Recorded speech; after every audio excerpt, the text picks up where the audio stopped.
말씀의 제목은 내 이름이 무엇이냐라는 제목으로 창세기 32장 27절에서 31절 말씀까지 함께 찬양하시겠습니다. 창세기 32장 27절에서 31절 말씀까지입니다.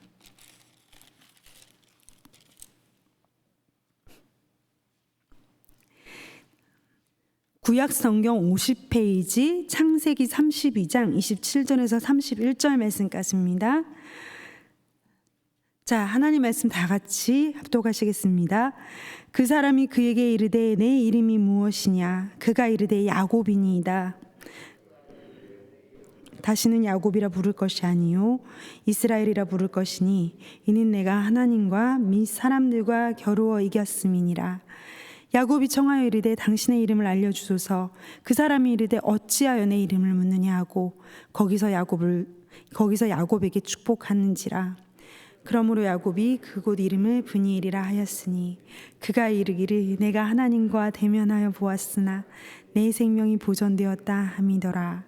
그가 브니엘을 지날 때 해가 돋았고 그의 허벅지 다리로 말미암아 절었더라. 둔부의 힘줄을 쳤으므로 이스라엘 사람들이 지금까지 허벅지 관절에 있는 둔부의 힘줄을 먹지 아니하더라. 아멘. 오늘 말씀의 제목은 내 이름이 무엇이냐라는 제목으로 함께 은혜를 나누겠습니다. 아침에 새벽에 목도 안 풀린 것 같은데 무슨 용기로 찬양을 두 번이나 하나 생각하실 텐데, 하나님의 은혜 아니고는 우리가 회복될 것은 아무것도 없습니다. 지금같이 혼란스럽고 어지럽고 두려운 이 시대를 살면서 빈들의 마른 풀 같은 우리 마음을 하나님의 은혜 아니면 우리가 어떻게 살겠습니까? 그래서 찬양을 이 새벽에 목도 풀리지 않았으면서 용감하게 두 번이나 찬양을 했습니다. 찬양의 이 가사처럼 빈들의 마른 풀 같은 우리의 마음 가운데 하나님의 은혜가 임하기를 원합니다. 자, 오늘 말씀의 제목 내 이름이 무엇이냐? 저에게 성경에 나오는 인물 중에 가장 입체적인 인물이 누구냐고 누가 물어보신다면 저는 당연히 야곱을 이야기할 것입니다. 야곱은 굉장히 입체적인 인물이에요. 전 야곱을 애증의 야곱이죠, 참. 야곱의 창세기에 굉장히 많은 부분이 야곱에 대한 이야기로 할애가 되는데, 이 야곱에 대한 말씀을 읽을 때마다 저는 야곱의 목소리가 들리는 것 같아요. 그의 목소리가 들리고 그의 표정이 보여요. 야곱의 표정이 보입니다. 어쩌면 야곱의 이야기를 보면서 제가 읽히고 제가 보여서 그런지도 모르겠습니다. 야곱이라는 사람은 태어나면서부터 범상치 않았어요. 쌍둥이가 태어나면서 이 아기가 태아가 얼마나 경쟁심이 심했으면 먼저 나오는 형의 발 뒤꿈치를 내가 먼저 나가야 되는데, 내가 먼저 장자가 돼야 되는데 하는 마음으로 태아가 먼저 나가는 형의 발 뒤꿈치를 잡고 태어납니다. 그래서 그의 이름은 야콥이 되었습니다. 야콥. 뒤꿈치를 잡다라는 뜻도 있고 속이는 자라는 뜻도 있습니다. 그는 야콥에 어울리는 삶을 삽니다. 그는 아버지도 속였습니다. 형도 속였습니다. 형의 장자권도 팥죽 한 그릇 가지고 교묘하게 형을 설득을 해가지고 거의 속인 거죠. 그렇게 해서 형의 장자권마저도 빼앗습니다. 그는 참으로 야콥이었습니다. 하나님께서 주시는 축복을, 하나님의 복을 내 힘으로 성취시키겠습니다 라는 인생으로 그는 삽니다. 그래서 형의 축복을 아버지를 속여서 형을 속여서 형의 축복마저 빼앗습니다. 그 일 때문에 형은 길길이 날뛰게 되고 형의 분노를 피해서 형이 야곱을 죽이려고 하거든요. 형 에서가 야곱을 죽이려고 합니다. 축복을 빼앗은 그 일로. 그래서 형을 피해서 도망을 갑니다. 외삼촌 라반의 집에 가서 살게 됩니다. 열심히 삽니다. 정말 열심히 살았어요. 그런데 그의 인생은 너무나 피곤합니다. 내 힘으로 무엇인가 이루고자 하는 그의 삶이 너무나 피곤합니다. 야곱의 인생을 가만히 보면 그 한국 속담에 뛰는 놈 위에 나는 놈이 있다라는 속담이 있죠. 그 속담이 너무나 생각이 나요. 항상 뛰는 야곱 옆에는 뛰는 야곱 위에 나는 사람이 있습니다. 야곱이 속이기를 참 좋아하고 사기꾼 기질이 있다면 그 외삼촌 라반은 야곱의 잔꾀와 야곱의 기질을 뛰어넘는 사람이었습니다. 그는 황금같이 젊은 시절 20년을 라반 삼촌의 집에서 그도 속이는 자가 라반에게 속아서 20년을 머슴처럼 살았습니다. 그는 그의 잔꾀 때문에 그의 장사 속으로 야곱이라는 이름답게 열심히 살아서 재산을 꽤 많이 불렸어요. 자신의 삶을 뛰어넘기 위해, 내가 나를 뛰어넘기 위해 그렇게 열심히 살아서 이제 재산도 많이 불렸고 가정도 자리를 잡았어요. 아내도 넷이나 되고, 이건 축복인가요? 아내도 넷이나 되고 아들도 11명이나 됩니다. 이제 어느 정도 기반을 잡았다 생각하고, 내가 내 힘으로 그래 둘러보니까 이제 어느 정도 이룬 것 같아요. 그런데 하나님은 그를 막다른 골목으로 몰아버리십니다. 처음에 그가 시작했던 자리, 그가 그렇게 피하고 싶었던 그 자리, 형이 나를 죽이려고 한다. 20년 전에 그것이 두려워서 도망갔던 그 자리로 하나님은 야곱을 다시 한번 몰아넣으십니다. 형이 나를 죽이려고 한다. 하나님 야곱에게 말씀하시죠. 고향으로 돌아가라. 거기 누가 있는데요? 형이 있는데, 형은 들사람인데, 사냥을 좋아하는 형인데, 형은 이렇게 분노가 불길같이 타오르는 형인데, 그 형 에서가 있는 집으로 돌아가라고 하십니다. 발버둥을 치고 열심히 살았건만 여전히 그 자리입니다. 그 자리를 벗어나기 위해서 그렇게 열심히 살았는데 여전히 그 자리. 아내가 넷이나 되고 아들이 11명이나, 건장한 아들이 11명이나 있고 재산도 둘러보면 꽤 많은데 나는 여전히 그 자리구나. 어쩔 수 없죠. 야곱은 형을 만나기 위해 돌아갑니다. 얼마나 두려웠겠습니까? 사람을 보냅니다. 형이 어떻게 하고 있나, 형이 어떻게 나오나 사람을 보내는데,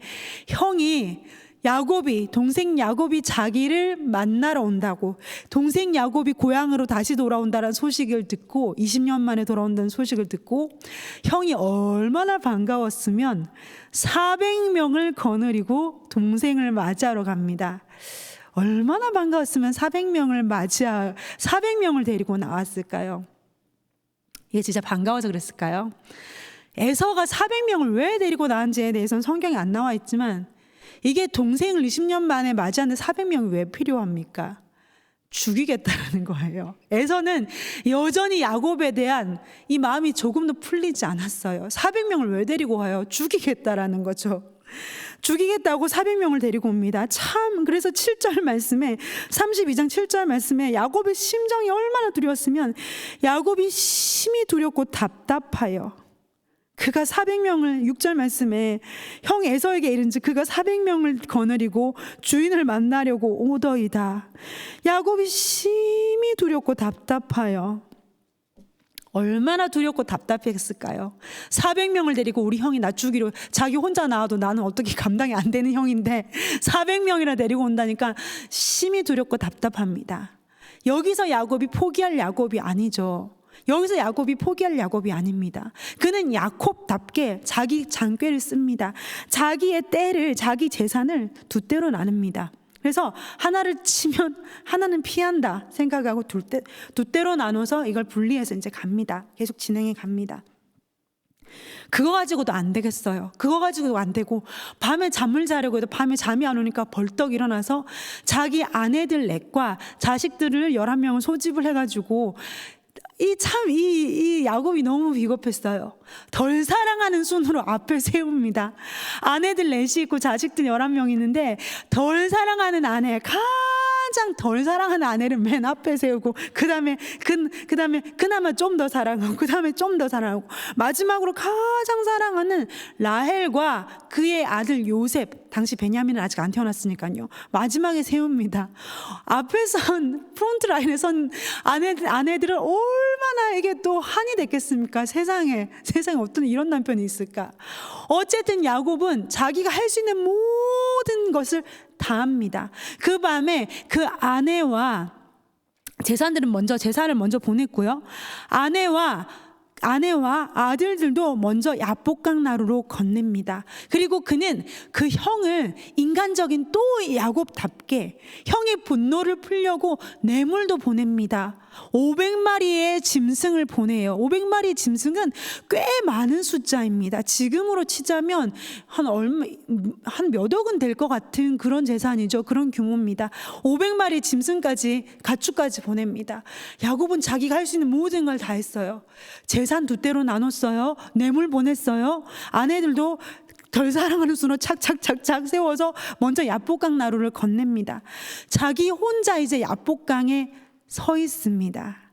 더 이상 내가 뭘 더 해야 될지 모르는 밤이 야곱에게 찾아왔습니다. 이제는 뭘 더 이상 해야 될지도 모르겠어요. 더 이상 뭘 어떻게 해야 될지도 모르는 밤이 그에게 찾아왔습니다. 너무나 불안하고 두렵고 무서운데 내가 뭘 더 해야 되지? 여기서 내가 뭘 더 해야 되지? 그런 밤이 야곱에게 찾아왔어요. 앉지도 못하고 서지도 못하고 눕지도 못하고 어찌할 바 모르는 밤이 그에게 찾아왔습니다. 여러분들에게도 이런 밤이 찾아온 적이 있나요? 앉지도 못하겠어요. 너무나 두려워서, 너무나 무서워서 앉지도 못하겠어. 눕지도 못하겠어요. 서지도 못하겠어요. 밤새도록 앉았다 누웠다 섰다 이걸 반복하는 밤이 야곱에게 왔습니다. 너무나 두려운데 소리조차 지를 수 없는 밤, 인간으로 더 이상 할 수 없는 밤, 그러한 밤이 여러분에게 있었습니까? 그 시간이 바로 하나님의 때, 하나님의 시간입니다. 혼자 있는 야곱에게 하나님이 찾아오십니다. 야곱은 그가 누군지 몰라요. 자기에게 찾아온 그 사나이가 누군지 모르지만 그 사람은 야곱에게 씨름을 겁니다. 밤새도록 어떤 사람이 날이 새도록 야곱과 씨름하다가 24절 말씀입니다. 어떤 사람이 날이 새도록 야곱과 씨름하다가 25절 자기가 야곱을 이기지 못함을 보고 그가 야곱의 허벅지 관절을 치매. 자, 여러분, 하나님께서 야곱을 이기지 못하더라라는 게 말이 될까요? 하나님은 야곱을 이기실 수 있습니다. 근데 야곱을 이기지 못했다라는 말씀은 하나님이 안 이기신 거예요. 이불로 져주신 거예요. 힘으로 못 눌렀다는 것이 아니라 하나님께서 야곱의 의지를 꺾지 않으셨습니다. 그 대신 하나님은 야곱의 어디를요? 환도뼈를 쳐버려요. 허벅지 쪽에 있는 뼈를 쳐버립니다. 그 일로 인해 야곱은 다리를 절게 되는데 여러분 한번 그 장면을 상상해 보세요. 밤새도록 씨름을 해서 엉망진창이 된 몰골에 다리까지 절룩절룩 절게 되는데 그는 그 와중에 하나님께 매달립니다. 하나님을 붙잡고 늘어집니다. 처참한 몰골로 하나님을 붙잡고 늘어집니다. 다리를 질질 끌면서도 하나님을 놓지 못합니다. 그리고 이렇게 말하죠. 내게 축복하소서. 이건 무슨 말씀일까요? 이 와중에 지금 재산에 대한 축복, 자녀에 대한 축복을 주시옵소서 그렇게 얘기했을까요? 아니에요. 내게 축복하소서 이 말은 나를 살려주소서. 이 밤이 내게 너무 두렵고 나를 붙들고 나를 도와줄 자가 아무도 없습니다. 자식도 내겐 도움이 안 되고 20년 동안이나 내가 몸바쳐 일해서 얻은 그 사랑하는 내 사랑하는 아내도 내게 도움이 안 되고 재산도 나를 도와주지 못하는 이 시간에 나를 도와주소서, 나를 살려주소서 하고 하나님께 질질질 메어 달립니다. 그때 하나님께서 그에게 물어보시죠.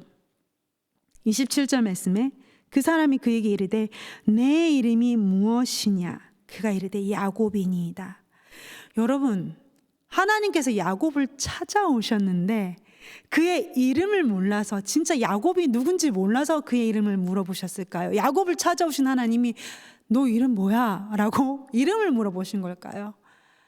아니죠. 하나님의 질문은 네 이름이 무엇이냐라는 그 질문에는 너 누구야? 너 누구냐? 너 어떻게 지금까지 살아왔어? 너 어떻게 살았느냐? 너의 본질이 무엇이냐? 너의 본질이 무엇이냐? 너 어떻게 살았어? 네 본질이 무엇이냐라는 하나님의 질문에 야곱은 이렇게 대답합니다. 야콥입니다. 야곱입니다. 이 대답은 제 이름은 야곱입니다. 이게 아니라 하나님 야콥으로 살았습니다. 하나님 아시잖아요. 남의 발 뒤꿈치를 잡는 사람으로 살아왔고 남을 속이는 사람으로 살아왔습니다. 하나님 형도 속였고 아버지도 속였습니다. 내 힘으로 뭔가 이루고자 살았습니다. 내가 원하는 것이라면 남의 손에 있는 거라도 어떻게든 빼앗아서 제가 지금까지 살았습니다. 야콥입니다. 그런데 하나님 너무 힘들고 너무 피곤합니다. 더 이상 야콥으로는 못 살겠습니다 라고 하나님께 야콥입니다 라는 그 이름, 그 대답 안엔 그 모든 자신의 본질을 하나님께 고백하는 대답이 함축되어 있습니다. 그런 야곱에게 하나님은 이스라엘이라는 이름으로 바꾸어 주십니다. 하나님은 그의 이름을 바꿔주셨습니다. 그는 이제 해로운 자신의 힘, 독약과도 같은 해로운 자신의 힘을 의지해서 사는 인생이 아닌 하나님을 의지해서 사는 인생으로 바꾸어 주셨습니다. 하나님은 지금도 우리에게 물어보십니다. 네 이름이 무엇이냐? 장은아입니다. 너의 이름이 무엇이냐? 너의 본질이 무엇이냐? 너 어떻게 살았어? 너 지금까지 뭘 의지해서 살았고 지금까지 너 뭘 보고 달려왔니? 너의 본질이 뭐야? 라고 하나님이 물어보십니다. 자식도 내게 도움이 되지 않고 재산도 나를 도와주지 않고 어떤 것도 내게 도움이 되지 않는 홀로 앉아있는 그 시간, 앉지도 못하고 일어서지도 못하고 눕지도 못하는 그 시간, 철저히 혼자가 된 그 시간, 하나님은 물어보십니다. 너의 이름이 무엇이냐? 어떻게 대답하시겠습니까? 지금껏 무엇을 바라보고 달려오셨으며 무엇이 여러분의 본질입니까? 하나님께 솔직하게 자신의 본질을 고백하시기 바랍니다. 하나님은 이름을 바꿔주십니다. 인생을 바꿔주십니다. 그 밤에 하나님은 야곱의 환도뼈를 쳐버리십니다. 야곱은 하나님의 축복을 받았으나 다리를 저는 사람이 되었습니다. 이게 무슨 축복이에요? 하나님의 축복을 받은 그 자리에서 그는 장애를 가진 사람이 되어버렸습니다. 지팡이를 의지하지 않고는 한 걸음도 나아가지 못하는 인생이 되었죠. 철저히 하나님은 그를 거꾸로 들이셨습니다. 이것이 복입니까? 하나님께서 주시는 복은 이런 모습일까요? 예, 이것이 복입니다. 막대기, 볼품없는 막대기를 의지하는 인생, 하나님만을 의지하는 인생, 세상 사람들이 보기에는 마른 막대기 같은 예수님만을 의지해야 하는 인생, 내 혈기, 내 지혜, 내 경험을 의지하는 것이 아니라 마른 막대기와 같은 볼품없는 인생인, 볼품없어 보이는 예수 그리스도의 십자가만을 의지하는 인생, 그것이 우리의 새로운 이름이 된 것입니다. 그래서 사도 바울은 이렇게 고백하죠. 나의 약함을 내가 자랑하노라. 왜? 내가 약할 그때 하나님의 능력이 드러나니까요. 그것이 바로 우리의 복입니다. 예수 그리스도밖에 의지할 수밖에 없는 인생, 그것이 우리의 복입니다. 야곱은 나중에 형 에서를 만나게 됩니다. 얼마나 반가웠으면 400명을 이끌고 동생 만나러 온 형 에서를 만나게 됩니다. 아마 형은 이렇게 했을 겁니다. 그래, 내 복 빼앗아 가서 얼마나 잘 살고 있는지 두고 보자. 돈도 꽤 많이 벌었다며, 부자 됐다며, 500마리나 보낸 거 보니까 너 꽤 성공했나 보다. 죽여야겠다. 400명을 이끌고 옵니다.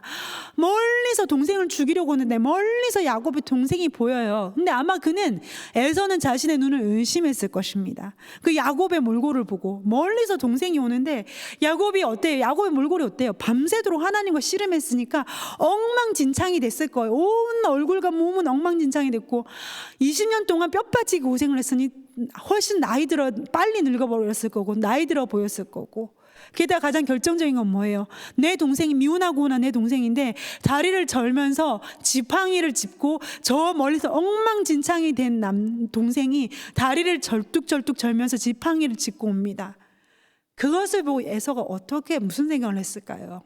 에서의 생각은 알 수 없지만 에서는 어떻게 해요? 달려가서 동생을 안아버립니다. 처참한 몰골로 돌아온 동생을 보고 안아버립니다. 그의 마음에 분노가 일순간에 사그러들게 된 거죠. 여러분, 하나님이 허락하신 거라면, 하나님이 허락하신 것이라면 약한 것도 축복입니다. 하나님이 허락하신 것이라면 약한 것이 내게 복이라는 것입니다. 약한 것이 사는 길이라는 것입니다. 야곱은 나중에 가장 사랑하는 아들 요셉을 축복하면서 이렇게 고백합니다. 내가 너에게 축복하는데 내 축복이, 야곱이 내 축복이 내 부여조의 축복보다 낫다. 한글 성경에는 부여조라고 나오는데 부여조의 축복보다 낫다. 이게 무슨 말이냐면 내가 너에게 지금 하는 나의 축복이 내 아버지 이삭의 축복보다 좋고 내 할아버지 아브라함의 축복보다 내가 너에게 주는 축복이 더 좋은 축복이야. 이게 무슨 말이에요? 건방지다 생각하시겠습니까? 야곱은 지금 야곱의 인생을 살펴보면 험하게 이를 데가 없는데 다리를 저는 장애인이 되었고 거기다가 흉년으로 먹고 살 것이 없어서 애굽으로 아들 덕에 먹고 살겠다고 애굽으로 망명운자인데 근데 이렇게 말합니다. 내 축복이 이삭의 축복보다 좋고 내 할아버지 아브라함 축복보다 내 축복이 더 좋아. 이건 무슨 말입니까? 야곱은 이렇게 고백하고 있는 거죠. 나만큼 하나님을 많이 겪은 사람은 없을 거야. 우리 할아버지 아브라함 믿음의 조상이고 내 아버지 이삭 우물을 파고 파는 우물마다 물이 나온 사람이지만 나만큼 하나님을 많이 겪지는 않았어. 하나님을 많이 겪은 것이 축복이야. 나만큼 하나님을 많이 아는 사람은 없어. 그것이 축복이야. 하나님을 많이 아는 것이 복입니다. 하나님을 많이 겪은 것이 복입니다. 그 사람의 겉모습과 그 사람의 재산과 그 사람의 어떠함이 복이 아니라 그가 하나님을 많이 겪고 하나님을 많이 경험하는 것, 그것이 복입니다. 우리의 삶 가운데 하나님을 많이 체험하는 복이 있기를 원합니다. 하나님과 철저히 밀접한 동행을 하는 복이 있기를 간절히 원합니다. 이 새벽 하나님은 우리에게 물어보실 것입니다. 너의 이름이 무엇이냐? 너의 본질이 무엇이냐? 나 없이 살 수 있어? 네 힘으로 살 수 있을 것 같아? 하나님의 그 본질을 묻는 질문 앞에 철저히 깨어진 모습으로, 낮아진 모습으로 하나님, 제 이름은 무엇입니다. 지금까지 이렇게 살아왔지만 저는 지금부터는 하나님 아니면 못 살아요. 고백하며 나아가는 저와 여러분 되시기를 간절히 원합니다. 기도하시겠습니다.